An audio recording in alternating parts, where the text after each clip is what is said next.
이 패널 분들도 계시지만 또 방청객 분들도 많은 전문가 분들하고 스피커 분들이 많이 오셔가지고 이따 패널 분들에게도 좀 많은 좀 기회를 방청객 분들에게도 많은 기회를 드릴 것을 약속을 좀 드리고요.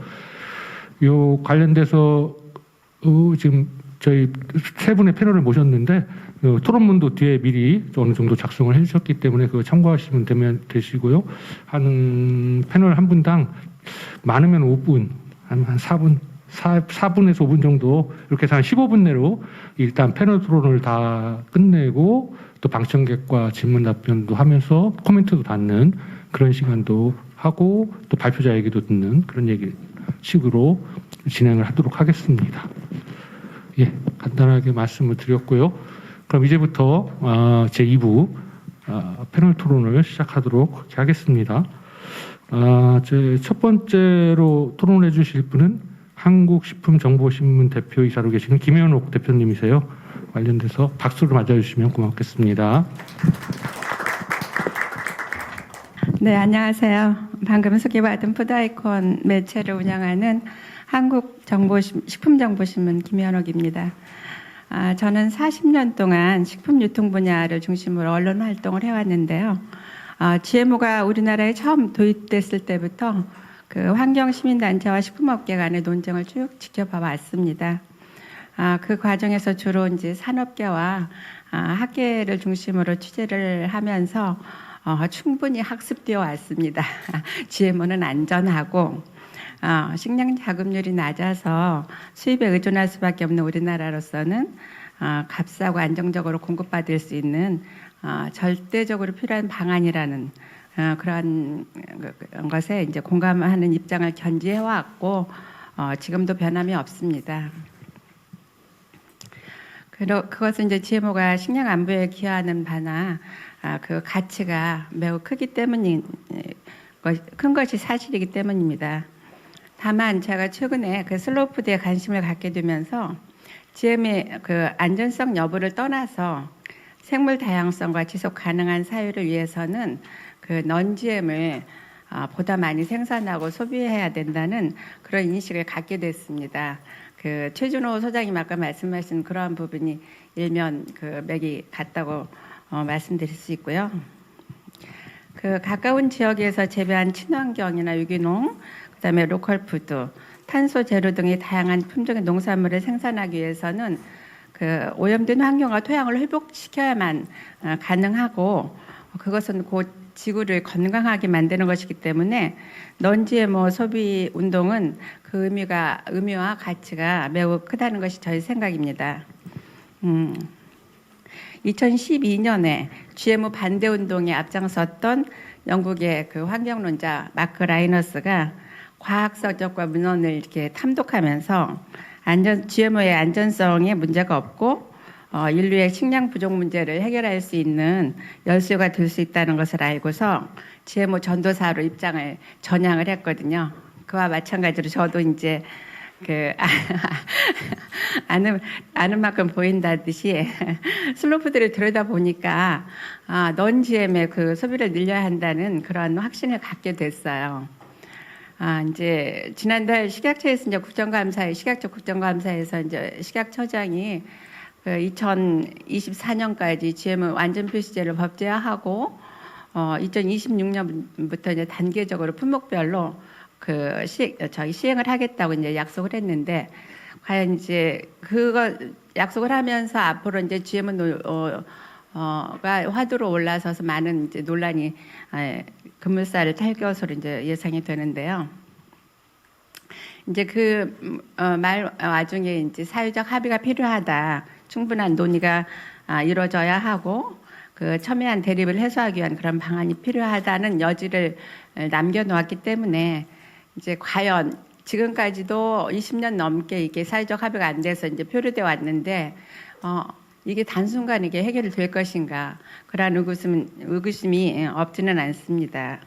2018년 5월에 GMO 안전 표시제에 대한 그 시민 청원이 20만을 훌쩍 섰을 때에도 청와대에서 이 문제를 검토했지만 무역 마찰과 물가 상승 등의 이유로 무산된 적이 있어서 획기적인 문책이 나오지 않는 한 시행되기 어려울 것이라는 그 부정적인 시각이 많더라고요. 아주 복잡 미묘한 문제들이 얽혀 있는 난제이기 때문이죠.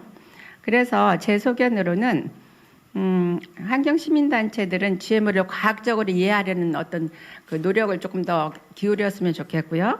식품업계는 GMO만 뭐 고집할 게 아니라 non-GM을 사용을 보다 늘리려는 그런 노력을 이렇게 양쪽에서 조금 이렇게 양보하는 그런 노력을 기울인다면 어느 정도 사회적 합의가 가능하지 않을까 이제 그런 생각을 해봤고요.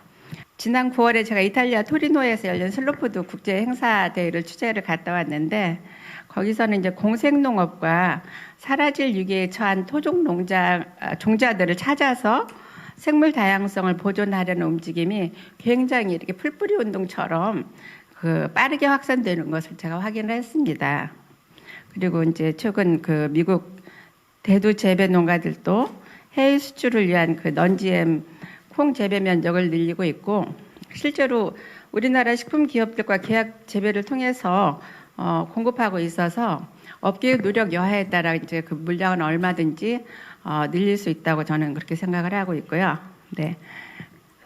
결론을 말씀드리면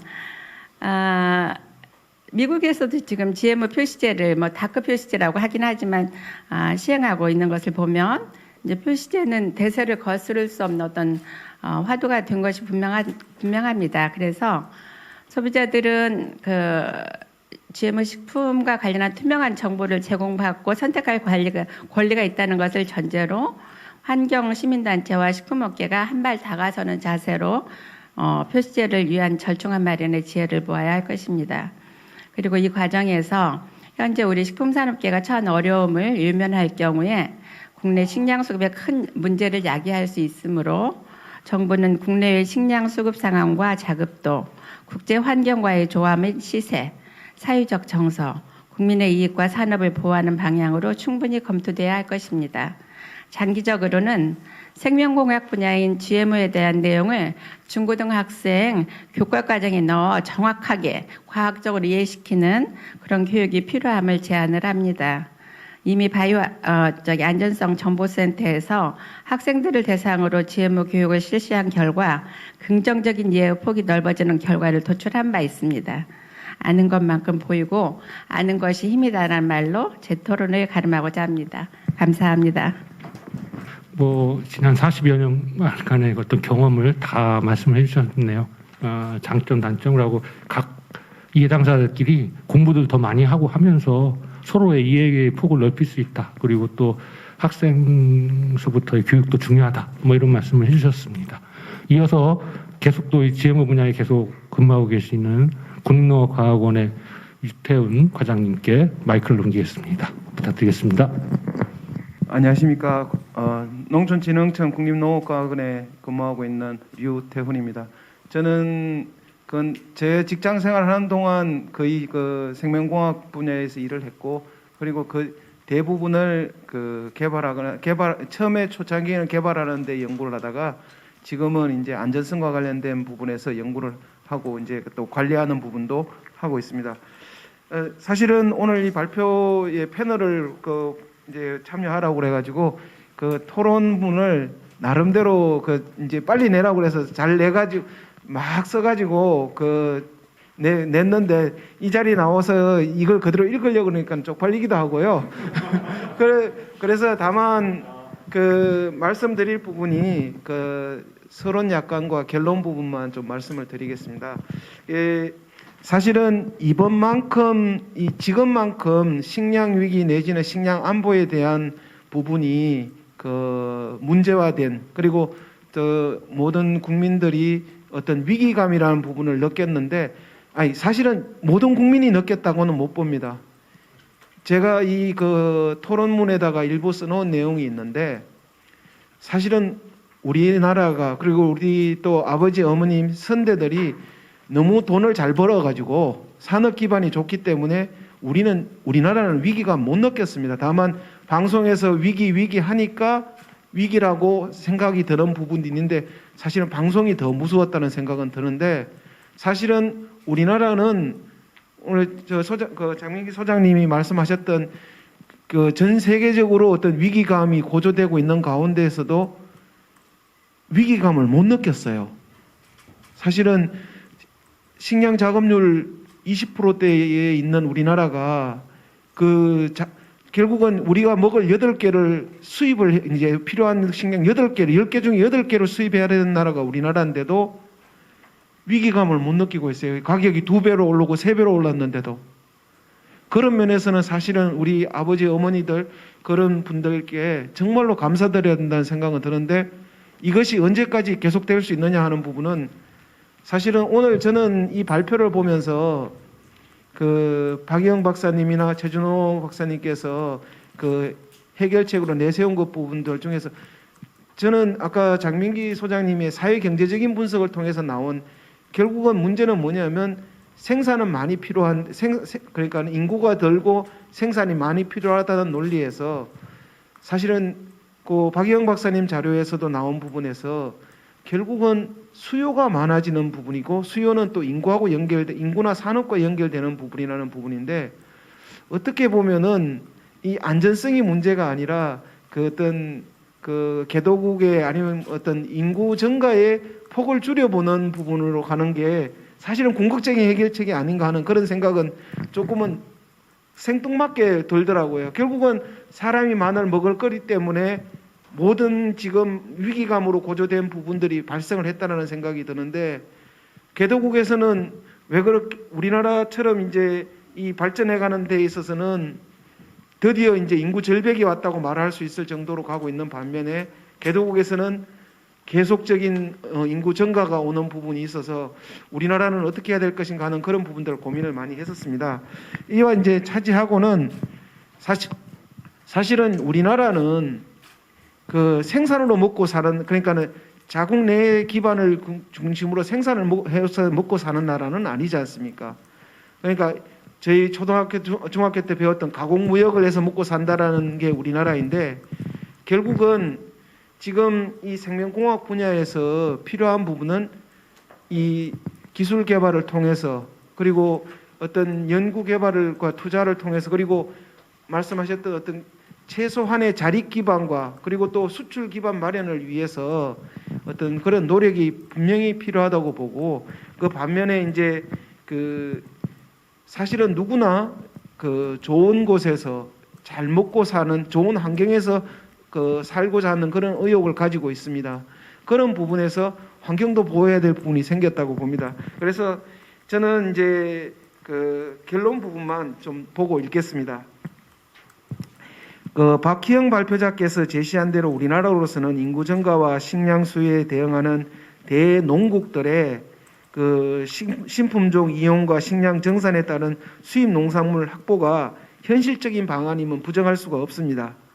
그렇지만 글로벌 위기를 대비하고 더 나은 발전을 위해서는 자주적인 생산 기반과 작업력 확보는 생존 필수적이라고 할 수 있으며 나아가서 장민기 발표자께서 말씀하신 농산업적 가치사슬의 이해와 공략을 통한 안정적 식량 안보를 추진해야 하고 최준호 발표자께서 제시한 상호 협력과 배려가 필요하다고 하여 더디고 어렵지만 건강하고 행복할 수 있는 대안의 실천도 반드시 필요하다고 봅니다.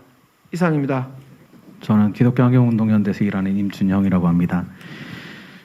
그 앞에 두 분처럼 이렇게 발표문을 떠나서 제가 여기에서 그냥 제 멋대로 얘기할 자신이 없어서 저는 써놓은 거 그냥 읽겠습니다.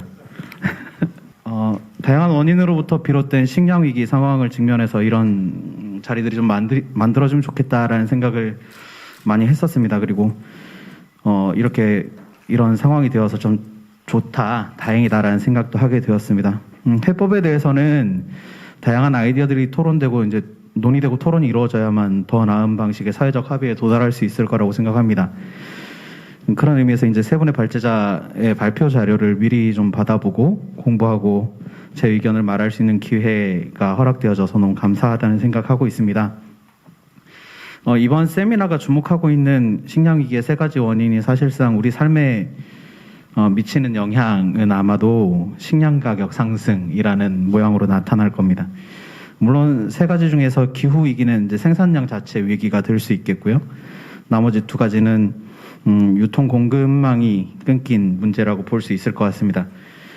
사실상 코로나19 장기화랑 러시아 우크라이나 전쟁이 언제 끝날지 모른다라는 사실과 그리고 국제 정세가 언제 급변할지 모르기 때문에 뭐 또 러시아 우크라이나 전쟁뿐 아니라 여러 가지 문제들이 또 생겨날 수 있고 코로나19 외에도 다른 전염병들이 또 득세할 수 있다는 사실 때문에 이 공급 연결망 문제도 깊이 고려해야 될 지점인 건 마찬가지인 것 같습니다. 한국 사회는 현재 그 농업 인구가 현저하게 줄고 있죠. 그리고 식량 자급률이 굉장히 낮은 상황이라 이런 외부 요인으로 인한 가격 상승 영향을 크게 받는 측면이 있습니다. 아까 전에 선조들께서 굉장히 돈을 많이 벌어놓으셔서 괜찮다고 이렇게 얘기하시긴 했지만, 예, 저희 밥값을 생각해 보시면 몇 달 새 지금 몇천 원씩 오르고 이런 상황들이 반복되고 있는 것, 사실 돈을 많이 버시는 분들에게는 크게 상관없을지 모르지만 이런 문제가 또 빈곤계층들에게는 굉장히 크게 타격으로 다가올 수밖에 없는 지점이다라는 생각을 하게 됐고요. 그런 측면이 있습니다. 그런 측면에서 장민기 소장님이 결론에서 말씀하신 것처럼 국내 자금력이라는 것을 중심으로 이제 문제를 풀어나가자라는 해결책에 저는 동의를 합니다. 특히나 먹거리를 이용한 가치 사슬을 파악하고 이를 이해하는 문제가 먹거리 문제를 해결하는 데 큰 도움을 줄 수 있을 거라고 생각했습니다.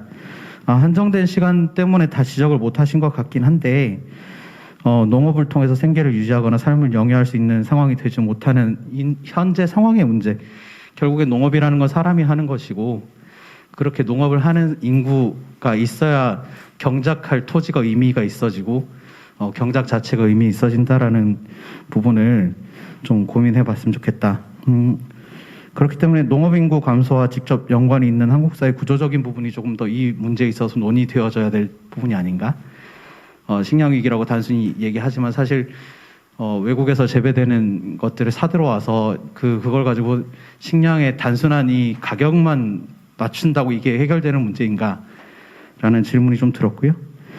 그리고 박희영 대표님께서 GM 작물이 이제 같은 면적에서도 일반 작물에 비해서 생산성이 높은 부분의 측면에 주목해서 GM 작물이 가진 이점을 설명하신 것으로 이해를 저는 했는데요. 단순히 전통적 농업 방식과 GM 작물의 농업 방식의 차이가 분명히 존재하고, 그걸 단순히 단위 면적당 생산량만으로 비교를 하는 게 전체 농업에 있어서 올바른 것인지, 그리고 그 생산성의 향상이 GM 작물 재배를 통한 효과인지에 대해서는 저는 좀 의문이 듭니다. 게다가 상용화된 GM 작물 중에서 아까 BT 옥수수 얘기를 하셨는데 BT 옥수수를 중심으로 살충제 사용이 줄어들었다라는 게 이제 더 나은 환경을 만들었다 이렇게 말씀하셨는데 어차피 또 제초제는 사용이 되고요. 해충이라고 하는 이제 옥수수 생산성에 영향을 줄 만한 곤충을 없애는 게 단기적으로 생산성 향상에는 도움을 줄지 모르겠지만 그게 결국 전체 생태계에 어떤 영향을 미치게 될지에 대해서는 고려가 되지 않은 부분 아닌가 하는 생각을 했습니다. 그리고 만약에 이제 GM 작물을 통해서 일정 정도 생산성 향상이 이루어진다고 해도 그게 과연 올바른 방향인지 이 부분은 최준호 소장님께서 지적하신 부분이기도 한데요.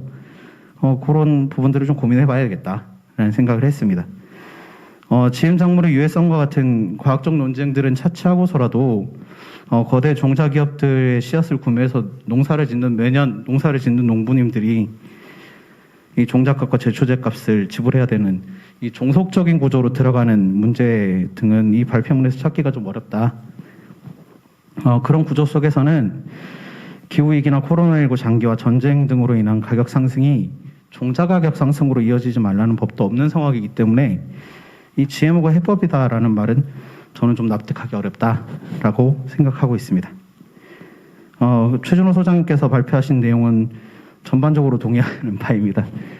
저도 환경 들어간 단체에서 일하고 있는 사람이라 입장이 크게 다를 수가 없는데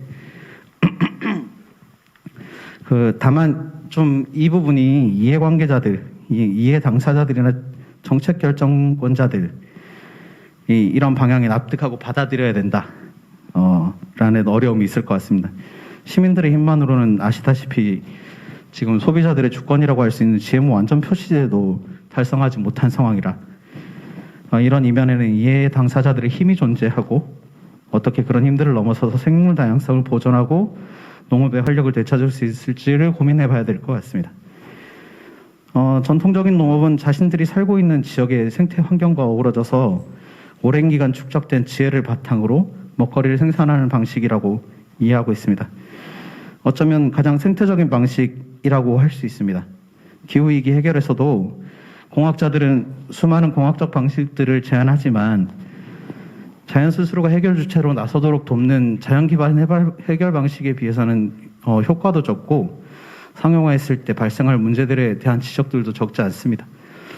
GMO 역시 이런 관점에서 다시 살펴볼 필요가 있다고 저는 생각합니다. 단순히 생산을 늘리는 정도로 식량 위기의 문제를 해결 가능하다고 믿는 것은 생태계 전체의 순환 구조를 오히려 망가뜨리는 위험을 자초할 수 있다는 그런 사실을 깊이 생각하면서 여러 대안들을 만들어갔으면 좋겠습니다. 이상입니다. 이 관련돼서 또 발표자들 토론을 좀 들어야겠지만 또 많은 시간 기다려주신 또 우리 방청객분들이 계시기 때문에 방청객들의 질문이나 코멘트 있으시면 짧게 한 분에 한 3분 정도, 3, 4분 정도 이렇게 최대 들으면서 한번 진행을 해볼까 합니다. 혹시 코멘트나 질문이 있으신 분 좀 이렇게 손을 들어 표시해 주시면 좋겠습니다. 예, 안녕하십니까. 저는 경북대 미생물연구소에 근무하는 김일권입니다. 오늘 또 세 분의 귀한 연사분들의 좋은 강연 잘 들었고요. 또 제가 알지 못하던 많은 것들을 좀 배울 수 있는 기회였던 것 같습니다. 근데 좀 이제 그 여러 가지 통계자들을 인용하시면서 그 제가 좀 의아한 점들이 좀 있었거든요. 그래서 보면은 그 각 두 역할을 이제 GMO를 옹호하는 쪽과 또 GMO에 대해서 좀 비판적인 역할을 가지신 분들이 어떤 처리하는 그런 데이터들의 문제가 좀 있다는 것들을 좀 발견을 했거든요. 그래서 그런 데이터들이 객관적으로 돼야지 오늘 김현옥 대표님께서 말씀하셨던 정보 주체가 명확히 전달이 돼야 될 수 있을 것 같고 그런 것들을 바탕으로 정책을 수립하거나 소비자를 선택하는 데 굉장히 많은 도움이 될 것 같거든요. 뭐 예로서 지금 그 미국 재배 면적의 증가를 보니까 이제 그 GM 옥수수가 도입된 96년도에 옥수수 재배 면적이 2,639만에서 2020년 3,456만 헥타르로 증가됐지만 생산량은 꽤 많이 증가된 걸로 이렇게 말씀을 하셨고요. 이제 반면에 뉴욕타임즈의 기사를 인용하셨었는데요. 근데 뉴욕타임즈의 기사를 다시 제가 분석을 해봤더니 결국은 이제 결론적으로 말씀드리면 헥타르당 제초제 사용량은 동일하다는 거였습니다. 면적이 늘어나니까 당연히 제초제 사용량 증가된 거고, 그러니까 그 얘기는 이제 한 일면만을 강조하시다 보니까 소비자가 혼동되고 다른 주체가 이제 정보가 오인되면서 이제 부정적이든 긍정적인 그런 입장들을 갖게 되는 거거든요. 그래서 하나 제언드리고 싶은 것들은 두 입장들을 조율할 수 있는 그런 정확한 객관적인 데이터를 할 수 있는 그런 방안들이 있었으면 좋겠다는 좀 생각이 오늘 강연을 통해서 들었었습니다. 예, 그런 제안들이 같이 협력해서 좀 빨리 만들어지기를 좀 바랍니다. 예, 감사합니다. 감사합니다. 김은호 교수님 좋은 말씀 해주신 것 같습니다. 이거 항상 이제 뭐 논문도 그렇고 기사도 그렇고 유리한 그 입장을 강조하기 위한 그 데이터가 주로 쓰이게 되는데 그런 걸 좀 균형 있게 했으면 좋겠다 이런 말씀 감사합니다. 이 관련돼서 혹시 발표하신 분들 중에 좀 말씀하실 박형 박사님이나 최진호 국장님이나 뭐 말씀하실 게 있을까요? 예, 알겠습니다. 다들 좋게 받아들이신 것 같습니다. 또 다른 코멘트나 질문 있으신 분 있으실까요? 예, 곽상수 박사님. 한국생명과학연구원의 곽상수입니다. 저는 소비자이면서 생명과학 연구하는 과학자인데요. 우리가 큰 틀에서 봐야 됩니다. 우리 50년, 1970년 곡물 작업률이 80%인데 지금 20%입니다. 농지도 230만 헥타르가 지금 155만 3분의 1이 날아가고 계속 또 1, 2만 헥타르가 산업화로 쌤매들 덮이고 있는 현실입니다. 우리 80%를 수입하는 나라에서 세계 추세를 봐야 됩니다. 아까 FOA가 2050년 97억이 되고 지금 추세대로 선진국 개도국이 식량을 소비하면은 기후변화 관계없이요. 식량은 1.6배 이상 필요합니다. 또 하나는요. 농업이 전체 그 온실가스 배출량의 빌 게이츠는 21% 얘기하고 평균적으로 25%입니다. 화학 농약 비료가 또 엄청나게 많이 그 온실가스를 배출하고 또 환경을 오염시키거든요. 이런 관점에서 우리가 어떻게 해야 되냐 이거죠. 저는 해농업도 해야 되고 해농업을 하더라도 땅 좋은 땅은 기업이 굉장히 대가를 많이 지불해야 돼요. 글로벌한 척박한 조건이 나쁜 땅을 우리 기술을 가지고 한번 도전해보자 이거죠. 그럴 때는 생명과학 품종이 필요한데 우리가 생명과학을 부인하는데 우리 원전하고 똑같습니다. 그러나 원전 문제는 이제 많이 해결됐죠. 그래서 제가 드리고 싶은 얘기는 최근에 이거 사례를 우리가 생명과학 품종이 계속 진화합니다. 이 속도가 빨라요. 지난 8월 브란트 바이오테크 저널에 발표된 논문이 뭐냐면요. 대기 중에 질소를 고정해서 질소 비료를 사용하지 않고도 정상적으로 수량하는 유인자 교정배가 개발되었습니다. 제가 아는 과학적 지식으로는 모든 식물에 다 적용 가능합니다. 즉 질소 비료는 세계 전체 온실가스 배출량의 한 2%도 차지할 거예요. 또 질소 비료를 사용하고 나면은 엄청나게 온실가스 배출하고 또 환경을 부유용량 등등 오염시킵니다.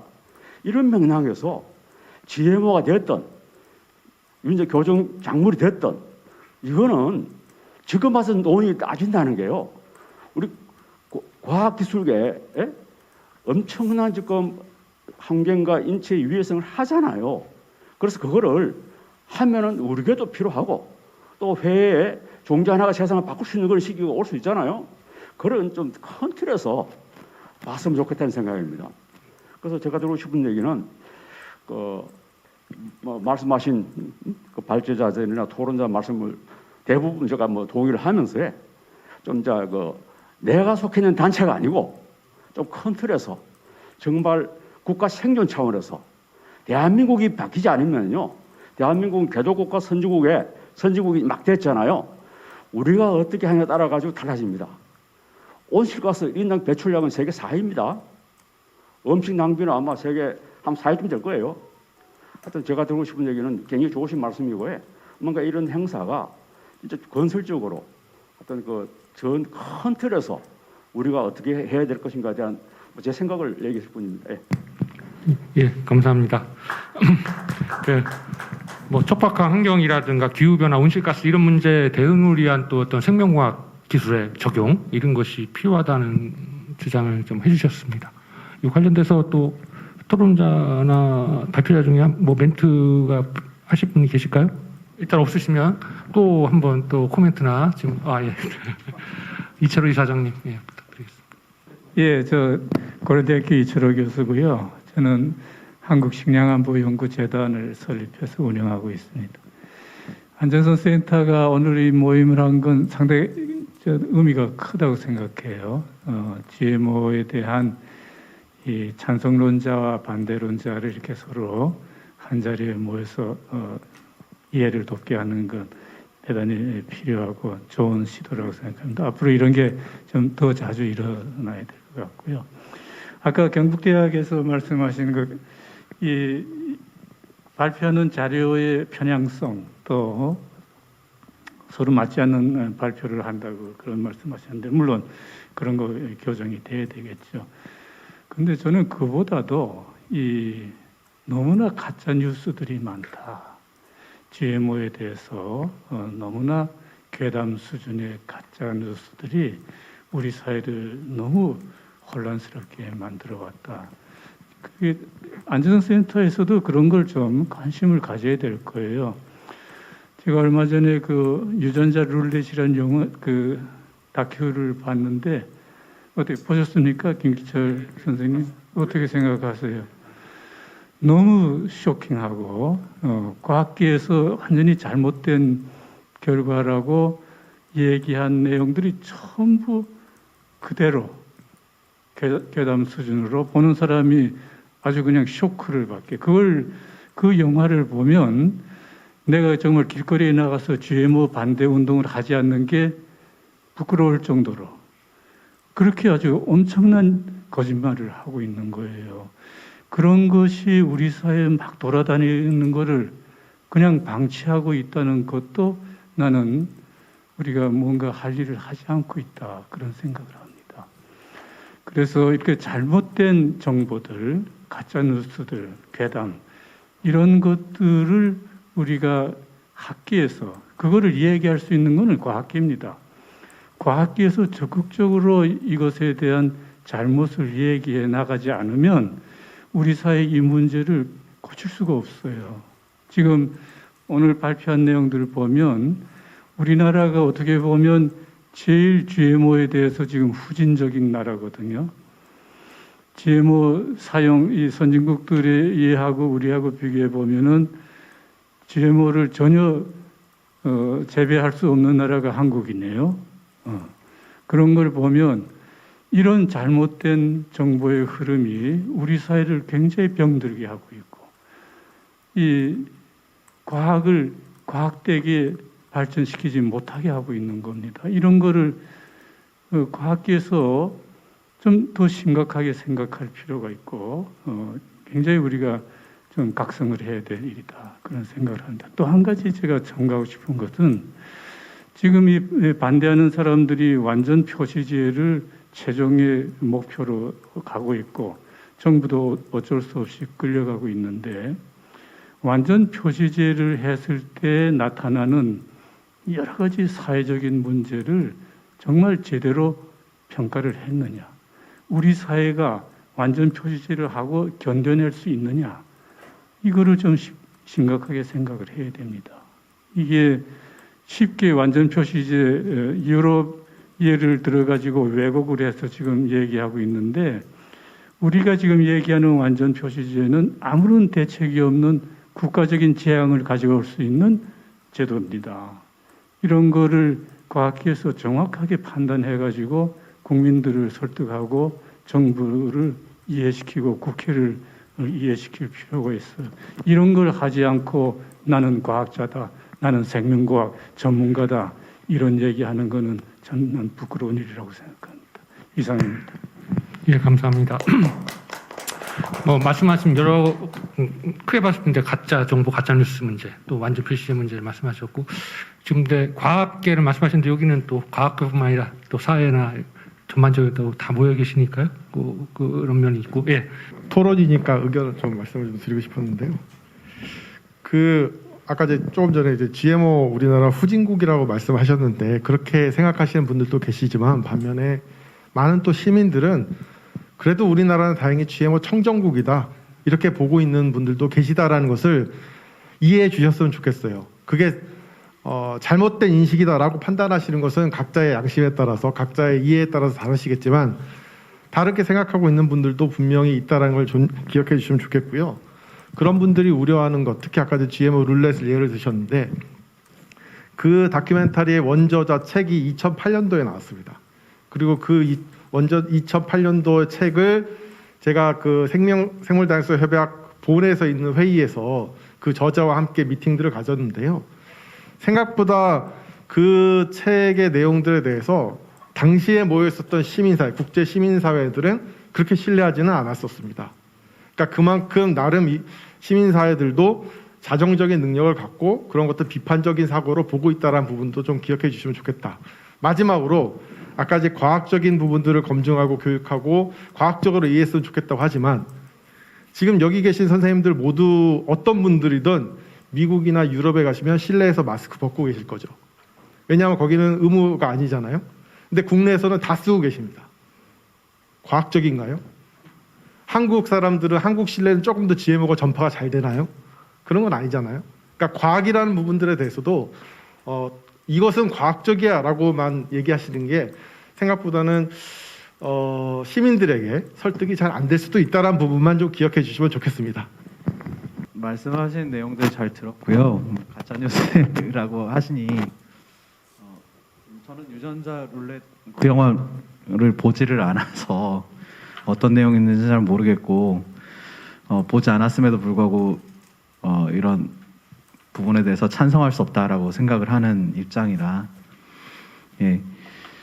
지금 기후위기 얘기를 뭐 발표자들도 많이 하시고 계속 얘기를 했는데 사실상 기후위기를 초래하게 된 원인의 측면에서 저희가 항상 얘기하는 것이 너무 많은 소비를 하고 너무 많은 이 것들을 저희가 지구를 착취하듯이 이렇게 살아왔던 부분들을 지적하는데 사실상 그런 부분을 해결하기 위해서 사실 뭐 저희가 식량 문제에 있어서 앞으로 이렇게 인구가 증가할 테고 식량 소비가 이렇게 늘어날 텐데 이만큼 생산량이 따라와 줘야 되지 않느냐라는 얘기를 하는 게 옳으냐 아니면 우리가 어떻게 하면 이 지구와 함께 생존할 수 있는 방식을 고민해 볼 것이냐 어떻게 하면 우리가 사실 GM 작물 중에 콩 우리나라에 수입되는 것들 대부분은 사료로 들어가잖아요.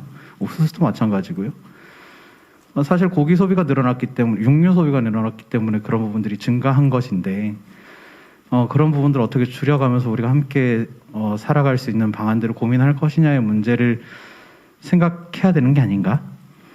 사실 뭐 GM 작물이 아까 말씀하신 것처럼 단위 면적당 생산량이 증가하고 어쩌고저쩌고 이런 얘기들을 할 수 있겠지만 큰 관점에서 보려면 오히려 더 그런 부분들을 생각해야 되는 게 아닌가라는 생각이 저는 좀 들고요. 공학적인 해결 방식들, 제안들 하신 것들 이해는 합니다만은 저희 함께 좀 고민해야 될 문제는 이게 지속 가능하냐의 문제를 다시 한번 계속 생산성 얘기만 하는 것이 과연 큰 관점인지 아니면 지구 전체의 가능성, 지구 전체의 수용 가능성이나 이런 것들을 고민하는 것이 더 큰 관점인지를 함께 좀 생각해 봤으면 좋겠습니다.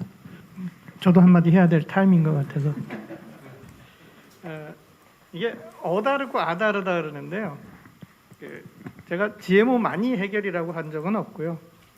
특히 한국에서 20%의 그 식량 자급률, 뭐 20.2%, 80% 가까이를 수입하는 나라에서 GMO가 가지는 순기능이 있고 그것 때문에 벌어진 여러 가지 뭐 관리의 측면, 표시제의 측면, 그 다음에 뭐 다른 것도 있습니다. 우리 파리 협약이라든지 여러 가지 NGO 환경단체의 죄송합니다. 순기능도 있고 지금까지 노력해서 과거에는 문제가 안 됐던 걸 문제화 삼고 그래서 협약을 하고 국제적으로 논의가 될 수 있도록 하신 뭐 그린피스든지 이런 분들의 노력도 있지만 또 죄송합니다. 역기능도 분명히 있었을 거거든요. 똑같이 GMO도 생산성을 향상시키고 해서 사료 공급량을 느끼고 지금 현재 전체 95% 정도 이상이 대부분 사료작물, 콩이나 옥수수, 그 다음에 옷감을 만드는 면화, 기름 짜는 카놀라 뭐 이 정도입니다. 나머지 부분들 GM은 전체 식품용으로 사용되는 건 전체 생산량의 5%도 안 될 겁니다. 되게 극미합니다. 그리고 GMO 청정국이라는데 재배 청정국이지 한국이 그 옥수수 1년에 1170만 톤, 콩 133만 톤, 콩기름 40만 톤 수입하고 있는 나라거든요. 그거 없이는 식품업계든지 집에서 주부가 식단을 유지하고 굴리는데 뭐 고기 빠지고 계란 빠지고 뭐 콩기름 빠지고 카놀라유 빠지고 하면 사실 식단을 유지하기가 쉽지는 않습니다. 그 80% 수입하는 걸 기저로 해서 20%의 자급률을 어떻게 늘릴 거냐 하는 부분 뭐 NGO가 됐든 농정이 됐든 협의해서 늘리고 하는 부분에서 좀 더 그 좋은 방향으로 가고 GMO는 밑에서 기저를 깔고 가는 게 제가 보기에는 합당한 정책이지 GMO 뭐 이상하다라고 한다는 건 조금 이미 우리가 피할 수 없는 사실이고요. 옆에 임준영 사무국장님이 종자 가격 상승을 얘기했는데 제가 과거에 있던 회사가 제 역할이 이제 종자 회사에 있었는데 항상 지금 20년이 지나서 지금 듣는 얘기가 다국적 기업이 한국 종자 회사 다 먹어서 종자 가격 높이고 그러는데 지금 한국 내에 다국적 기업이 차지하는 종자 시장 비율은 10%가 안 됩니다. 이미 다 국내 기업들이 이미 다 가져갔습니다. 없어요. 외국도 똑같고 다국적 기업이 됐던 국내 기업이 됐던 투자하고 연구해서 새로운 품종을 만들어내고 그 종자를 생산해서 가격을 높이는 건 삼성이 됐든 뭐 아이폰이 됐든 자기가 개발한 제품에 대해서 적정 가격을 매기는 거에 대해서 그게 종자 가격이 높아진다 낮아진다고 하는 건 조금 약간 어폐가 있지 않나 생각이 되고요. 그 GM 같은 경우에는 그 이벤트입니다. 제초제 저항성 이벤트, 해충 저항성 이벤트. 미국에서 하나의 이벤트에 품종이 100여 개가 나옵니다. 품종의 다양성을 해친다고, 생물 다양성을 해친다고 하지만 위도에 따라서, 생육 시기에 따라서 100여 가지의 옥수수 품종들이 심겨지고 한 품종이 심겨지는 게 아닙니다. 그렇기 때문에 이게 우려는 그 우점종이 되거나 뭐 해서 하나만 심기고 해서 우려는 있고 그런 우려를 반영해서 계속 모니터링하고 체크는 하고 있지만 지난 26년 동안 사실 큰 문제는 없었고요. 물론 그 제초제를 조금 많이 뿌린 것 때문에 다른 작물에서 제초제 저항성 작물들이 발견되고 하는 것들은 있지만 크게 문제가 이슈화된 적은 없는 것으로 보고 있습니다.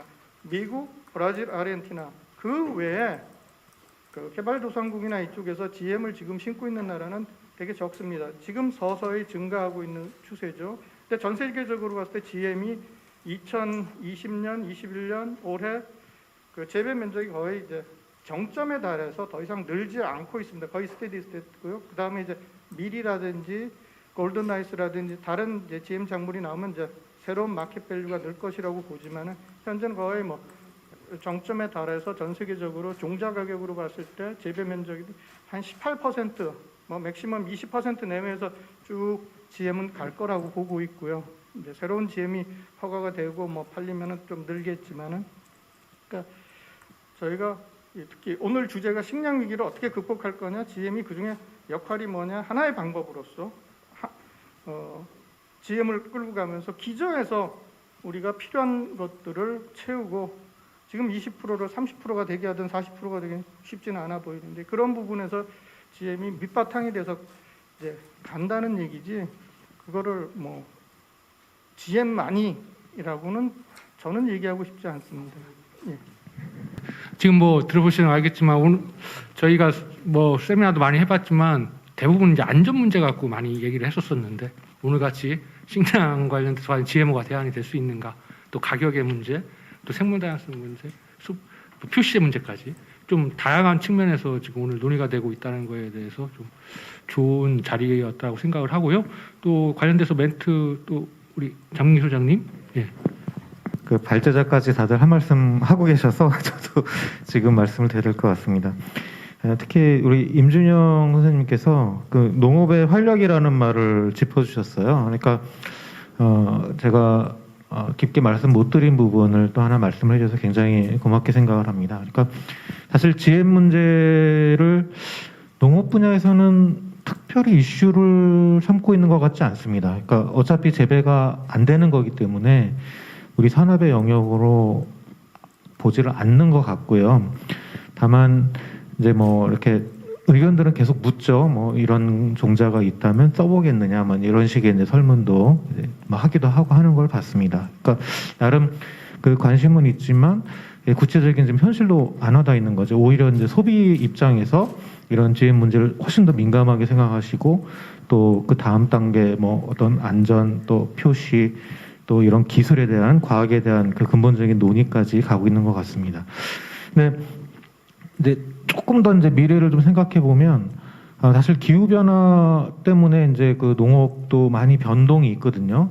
특히 뭐 작물이 뭐 사과가 뭐 강원도에서 재배된다는 등 막 이런 것들 때문에 이제 조사를 가서 보면 막상 종자가 너무 좋아서 기후 변화에 무관하게 생산성을 유지한다는 답이 들어옵니다. 그러니까 특별히 어떤 기후 변화에 영향을 못 느낀다라고 말씀하시는 현장의 말은 뭐냐하면, 그러니까 꼭 GM이 아니더라도 다양한 어떤 방식을 통해서 국내에서의 문제는 뭐 해결할 수 있는 그런 여력이 있는 건 아닐까 좀 생각을 해보거든요. 그러니까 근데 우리가 계속 헷갈리는 부분은 뭐냐면 국내에서의 생산의 문제와 또 수입의 문제와 이런 것들이 막 지금 뒤죽박죽돼 있고 안전과 과학이 또 뒤죽박죽돼 있거든요. 그래서 그런 부분들을 좀 구분하는 문제가 시급하다. 그리고 오늘 이런 자리가 결국 이제 그런 걸 좀 만드는 단초가 아닌가 싶고, 우려되는 부분은 이런 겁니다. 그러니까 워낙 지금 농촌의 인구가 급격하게 줄고 있기 때문에 청년 뭐 3만 목표를 하고 있는데 그 인원이 지금 우리나라 농업 생산을 끌고 간다면 어떤 농업이 될 것인가에 대한 문제입니다. 디지털로 해결할 수 있는 게 있고 투입제가 근본적인 변화, 뭐 시설 장비의 변화가 일어날 텐데 그걸 뒷받침할 수 있는 기술이 과연 무엇일까에 대한 그 고민이 있습니다. 그래서 그 다음 단계에 대한 내용이 있고 또 하나의 지금 고민의 지점은 뭐냐면 잠깐 지금 우리 박형 선생님께서 말씀하셨는데 기존에 조금 식량 직접 먹는 거에서 조금 멀리 떨어져 있던 것들에서 이제는 밀, 쌀 이런 식으로 가까운 쪽으로 오고 있거든요. 이제 그게 사실 조금 우려감이 있는 거죠. 그러니까 그런 부분들은 국내 생산에도 어느 정도 이제 좀 그 영향을 미칠 수도 있는 거기 때문에 그러니까 지금 시점에서 어떻게 보면 이런 논의를 저는 조금 더 활발하게 해야 된다고 생각을 합니다. 그러니까 그동안 이 자체도 지금 논란이 컸지만 더 긴밀한 논란으로 들어갈 초입에 지금 있는 거 아닌가 하는 생각도 있기 때문에 오히려 이런 부분들을 좀 거시적인 면과 미시적인 것들을 다 묶어서 한번 같이 좀 논의가 필요한 시기가 아닌가 싶습니다. 그 지금 말씀하신 밀이나 쌀 문제에 관련돼서 저희도 그건 좀 많은 우리에게 시사점이 있다고 보이고 그래서 저희 센터 유튜브에도 좀 따로 그건 영상도 올리고 했는데요. 많은 좀 이게 아마 우리나라 정부에서도 큰 관심을 갖고 좀 지켜봐야 되지 않을까 이런 생각을 갖고 있습니다. 이거에 대해서 왜냐하면 우리 주곡이 되는 거니까 이 관련해서 우리가 도입할 필요성이 있을 수도 있고요. 여러 가지 아까 곽 박사님 말씀하셨지만 척박한 환경이나 이런 걸 대응하기 위해서 우리가 해외 어떤 농지 개발이나 이런 거에서도 우리 기술 수출 뭐 이런 아니면 우리가 직접 재배하고 이런 것도 고민해 볼 수 있는 거니까요.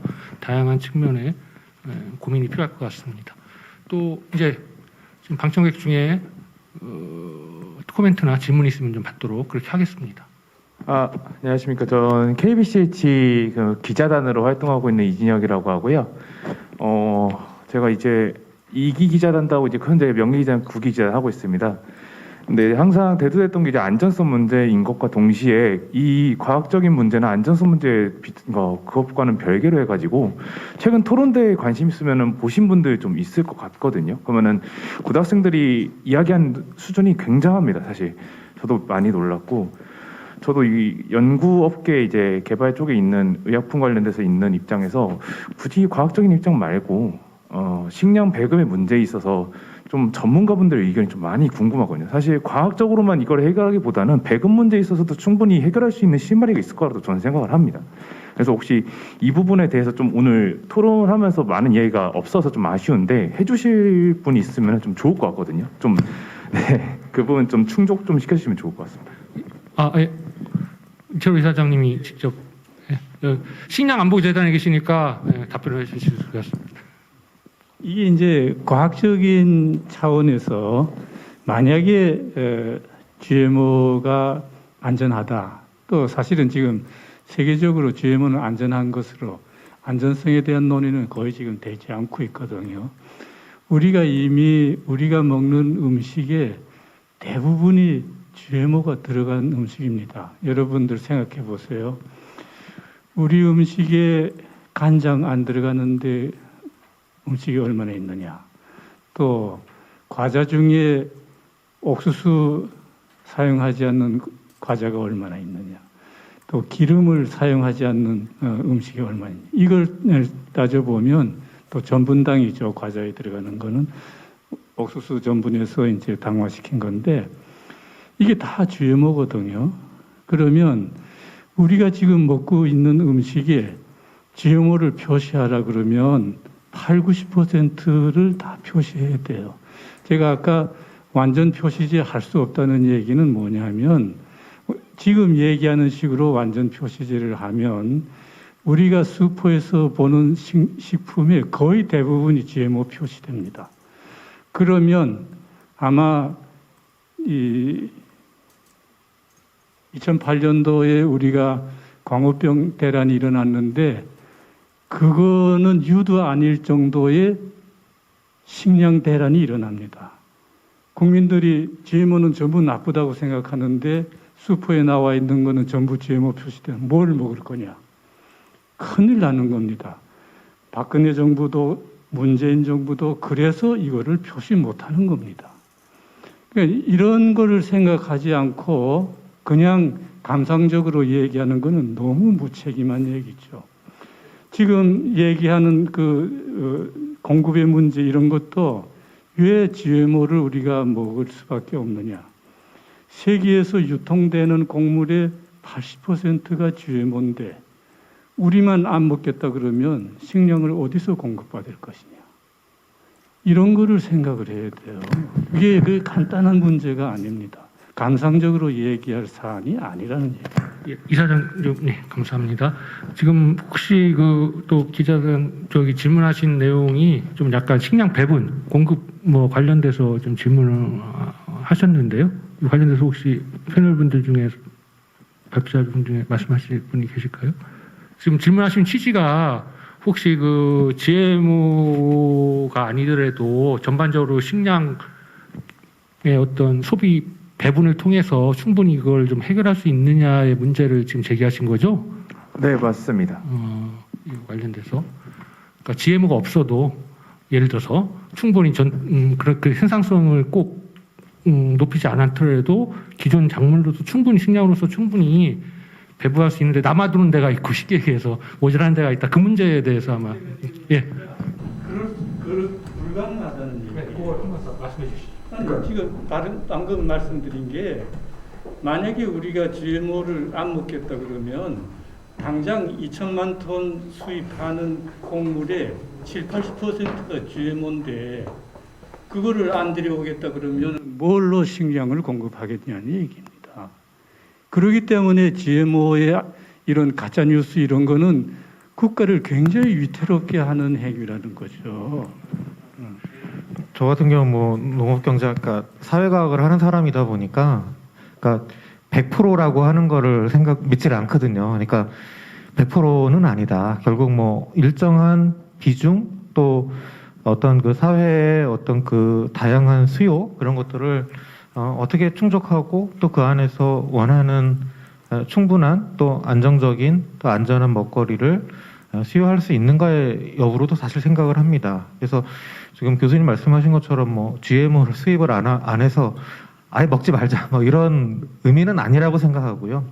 왜냐하면 계속 선택권 얘기도 나오는데 최근에 이제 뭐 학교 급식이나 이제 이런 곳의 노력을 보면 그 안에서도 이제 다양성을 추구하지 않습니까? 다양한 먹거리를 그러니까 미래 세대들에게 알리기 위한 그런 노력들을 하시는데, 그러니까 그러니까 아예 콩기름조차도 난 GMO를 쓰고 싶은 곳은 어떻게 해야 되냐 하면 네덜란드에 그걸 또 할 수 있는 아주 막 전 세계를 뒤져갖고 그거를 또 어떻게 수입을 해다가 학생들한테 난 GMO 교육을 하시더라고요, 선생님들이. 그러니까 그런 걸 보면 우리가 그러니까 너무 일방적으로 볼 수는 없다. 그리고 그거에 대해서 아까 이제 최 선생님께서는 뭐 지역 순환 뭐 이런 얘기도 하셨는데요. 그런 가능성들도 열어야 되는 건 아닌가 하는 생각이거든요. 그러니까 다양성 측면에서 식량 문제를 또 먹거리의 문제를 좀 봐야 된다는 생각을 하는 부분이고요. 그게 과학적 논리로 뭐 100%를 뒷받침하고 이런 걸 떠나서 일정한 뭐 수요 또 욕구 또 그것이 그냥 어떤 영향적으로 문제가 있는 뭐 그런 것이 아니라 오히려 전통적이고 또 가치가 있는 그런 먹거리에 대한 발현 이런 부분들은 적극적으로 우리 사회가 지향해야 되는 부분은 아닌가 이렇게 생각을 합니다. 네, 그러니까 뭐 못 먹는다, 영양이 부족하다 이런 관점이 아니라 이제 그런 것도 굉장히 극단적인 논리라고 생각하거든요. 그러니까 국제 뭐 사회 전체 문제와 우리나라의 국내 문제를 막 이렇게 뒤섞어서 아까 제가 서두에 말씀드린 건데 그걸 뒤섞어서 얘기를 하면서 마치 우리나라에도 대단한 어떤 식량 위기가 오고 뭐 이런 논리를 가지고 말씀하기에는 좀 적합하지 않은 상황은 아닌가 이렇게 생각을 합니다. 일단 시간은 지금 다 약속된 시간 되었는데요. 요 관련돼서 혹시 또 꼭 추가적으로 하실 말씀이 계신 분이 없다면 마무리를 어느 정도 하려고 하는데요. 계신가요? 예. 예. 지금 두 분이 지금 손 들으셨는데 짧게 한 마디씩 하시고. 예, 서울대에서 온 임홍탁이라고 합니다. 저는 뭐 오늘 얘기 굉장히 굉장히 인포머티브한 얘기를 많이 들었고요. 근데 처음에 우리 농지청에서 오신 과장님께서 말씀하셨지만 저도 위기가 과연 뭘까라는 생각이 들었습니다. 뭐가 위기지? 근데 지금 보면 토론 중에 뭐 기후 위기는 전체적인 위기고, 그다음에 나머지 코로나 장기화랑 국제 분쟁은 아마 서플라이 체인에 관한 위기라고 생각이 듭니다. 근데 저희는 저희 나라 자체가 가공무역이라고 말씀하셨지만 그건 무역을 체질로 삼은 나라이기 때문에 그 부분에 대한 안정성을 확보하는 거는, 계속해서 무역을 추구하는 거는 그걸 확보해내자, 이런 작업은 굉장히 중요한 작업이라고 생각이 드는데, 듣다 보니까 그래서 뭐가 위기일까, 계속 서플라이 체인 문제 풀면 되는 거 아닌가? 그런데 이제 계속 또 안정성 얘기를 하고 그래서, 그런데 그러다 보니까 이분들이 굉장히 선진적인 고민을 하고 계시는구나. 그러니까 후발국에 그러니까 진짜 식량 위기, 없어서 못 먹는 사람들, 가난해서 못 먹는 사람들 고민도 하고 계시는구나 그런 생각이 들었습니다. 그래서 아까 해외 농업이라고 말씀하셨는데, 그러니까 그런 어떤 창구를 열어놓는 방법은 분명히 있어야 될 것 같고요. 근데 제가 이제 그러면 이제 우리나라는 어떻게 할 거냐 했었을 때, 지금 이제 여러 가지가 나왔습니다만, 저희가 한 가지 아까 과학적 가짜 지식만을 말씀하셨는데, 저희는 생산 지식은 별로 없습니다. 실험실에서 뭐 이렇게 GMO 이렇게 키우고 그런 거 했지만, 실제 현장에서 어떻게 키웠는지 그건 잘 모릅니다, 사실. 책에서만 보는 것이지. 그러니까 여기 보면 여러 나라들이 키워왔습니다. 잘 키워왔고, 그 지식에 대한 그러니까 너무 언더에스티메이트 하지 말고, 그 지식에 대한 어떤 존중을 프로 GMO이시든 아니시든 간에 그걸 좀 하시는 게 필요하지 않을까 그런 생각이 들고요. 대신에 저희는 소비 지식은 있습니다. GMO 다 먹었습니다. 다 알고 있습니다, 시민들이. 다 알고 있어서 되게 걱정을 하시는데, 만약에 이제 그러니까 GMO를 표시제를 해서 그럼 진짜 위기가 올 수도 있다, 그런 생각을 하실 수도 있는데, 저는 거기에 대해서 조금 생각을 달리합니다. 저희가 소비 지식은 다 있어서, 아까 슬로우 푸드 얘기도 나왔고, 그다음 사회 구조들에 대해서도 밀로 바꿀 거냐 어쩔 거냐, 이런 다른 방식을 찾는 고민들, 그런 고민들은 충분히 저희들이 해낼 수 있지 않을까. 너무 걱정하지 않으셔도 표시제도 괜찮지 않을까 그런 생각합니다. 예. 우리나라 가까운 농업 여건이 일본이거든요. 일본으로 반면 교사할 필요 있지 않나 생각됩니다. 곡물 작업률은 우리가 22고 일본 27%입니다. 미국의 콘벨트, 브라질, 해농업을 해가지고 곡물 자주율은 100%가 넘습니다. 우리는 1% 도움이 안 됩니다. 그리고 GMO에 대해서 부분적인 수용입니다. 윤재 교정은 지난해 가바 생산한 토마토가 시판되었잖아요. 확실하게 오픈됐습니다. 여러 가지 그 사람들은 굉장히 오랫동안에 많은 노력을 해가지고 논의해서 도출된 거거든요. 거기에 비하면 우리는 지속성도 없고 여러 가지 어떤 정책 혼란이기 때문에 아마 일본의 여러 가지 어떤 식량 정책, GM, 생명과학 품종 이에 대해서는 한번 우리가 깊게 한번, 일본이 싫다가 아니고 나는 배워야 된다고 생각하거든요. 예, 이상입니다.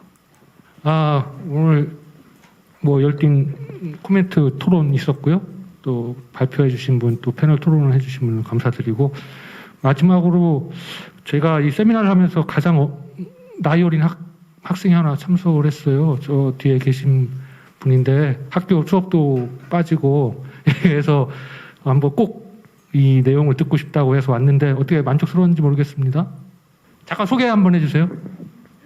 저 제1여자중학교 2학년에 재학 중인 김지훈인데요. 제가 이번 주제에 대해서 많이 공부해온 학생도 아니고, 제가 이 주제에 대해서 급격하게 요즘 들어서 관심이 생겨서 찾아보던 와중에 세미나가 열리는 소식을 듣고 꼭 참관하고 싶어서 왔는데, 제가 이 GMO에 대해서 찬성한다, 반대한다에 대한 확고한 입장이 있는 건 아니지만, 패널분들하고 방청객분들 토론 들으면서 저도 이제 앞으로 사회에 참여하게 될 일원으로서 GMO에 대해서 어떤 입장을 가지고 어떤 공부를 해가야 될지 저도 많이 생각을 해보게 됐던 시간이었던 것 같아요. 감사합니다. 그래요. 네, 감사합니다. 네, 그래서 하여튼 저희도 센터에서도 이런 세미나나 이런 거를 어쨌든 많이 하고 하면서 다양한 계층이나 다양한 연령대에서 참여할 수 있도록 그렇게 해보겠습니다. 오늘 다시 한번 와주신 거 감사드리고요. 오늘 세미나는 이상으로 마치도록 하겠습니다. 감사합니다.